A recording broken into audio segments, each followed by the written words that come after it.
तो दोस्तों आपको याद होगा कोरोना काल का वो समय जिसे हम भूल नहीं सकते। चारों तरफ अफरा तफरी मची थी। 2020 का वो साल जब खामोश सड़कें, अस्पतालों के बाहर लंबी कतारें, चेहरे पर मास्क और दिलों में डर। एक ऐसा दुश्मन जिसने पूरी दुनिया को घुटने पर ला दिया था। लाखों लोग संक्रमित हुए, लाखों ने अपनी जान गंवाई और पूरी दुनिया जैसे थम सी गई।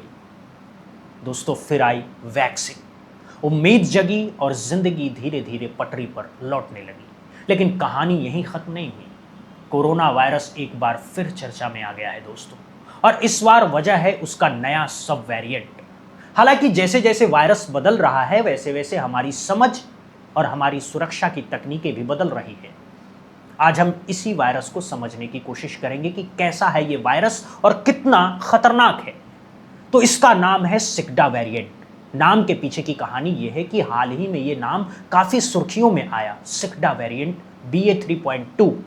ये नाम इसलिए दिया गया है क्योंकि सिक्डा एक ऐसा कीड़ा होता है जो सालों तक जमीन के नीचे छुपा रहता है।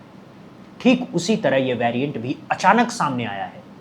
विश्व स्वास्थ्य संगठन यानी कि WHO ने 5 दिसंबर 2025 को इस BA.3.2 वेरिएंट को वेरिएंट अंडर मॉनिटरिंग यानी कि VUM यानी निगरानी वाले वेरिएंट की श्रेणी में रखा था। दरअसल ये वेरिएंट कोई नया नहीं है। ये 2021 में आए ओमिक्रॉन BA.3 वंश का वंशज है, लेकिन इसमें कई म्यूटेशन हो चुके हैं जो इसे इम्यून सिस्टम को चकमा देने में सक्षम बनाते हैं।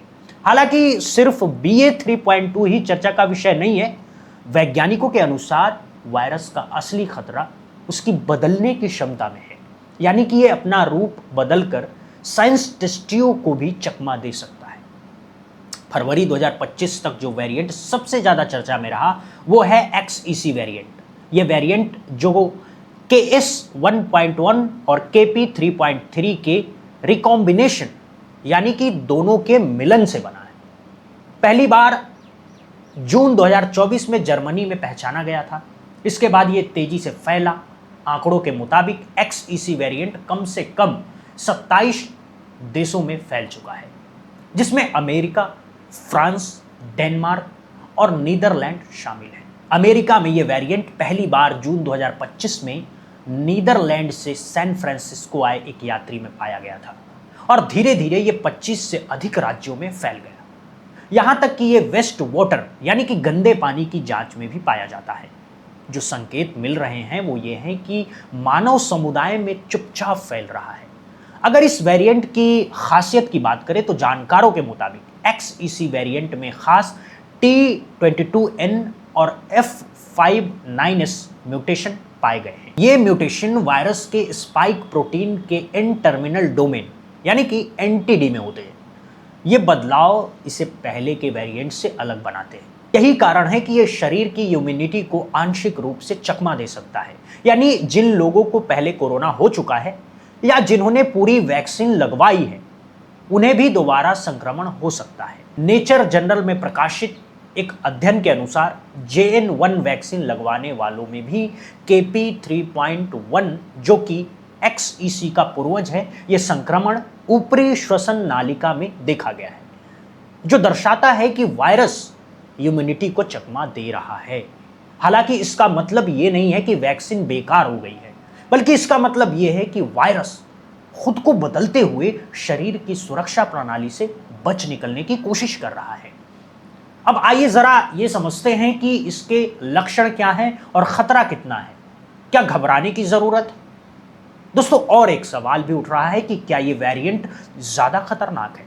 तो फिलहाल WHO ने XEC और BA.3.2 को अभी वेरिएंट ऑफ कंसर्न यानी कि VOC यानी चिंता वाला वेरिएंट नहीं घोषित किया है। शुरुआती आंकड़ों के मुताबिक ज्यादातर मामलों में इसके लक्षण हल्के या मध्यम स्तर के ही हैं। लक्षण काफी हद तक पुराने कोविड जैसे ही हैं। गले में तेज खराश, बुखार, खांसी, सूखी खांसी, नाक बहना या बंद होना, सिर दर्द और थकान। दोस्तों स्वाद या गंध का चले जाना। हालांकि बुजुर्गों, गर्भवती महिलाओं और कमजोर इम्यूनिटी वाले लोगों के लिए ये थोड़ा गंभीर हो सकता है, इसीलिए उन्हें खास सावधानी बरतने की जरूरत है। जरा ये समझ लेते हैं कि इसकी भारत में स्थिति क्या है और बचाव के उपाय क्या हैं।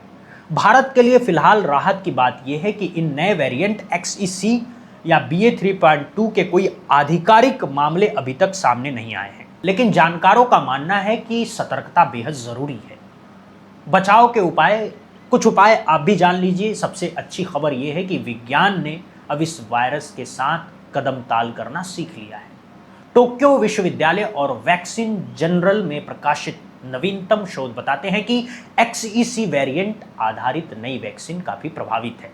यह वैक्सीन न केवल XEC बल्कि LP8.1, NB1.8.1 और BA.3.2 जैसे अन्य नए वेरिएंट के खिलाफ भी मजबूत न्यूट्रलाइजिंग एंटीबॉडीज यानी कि सुरक्षा कवच बनाती है।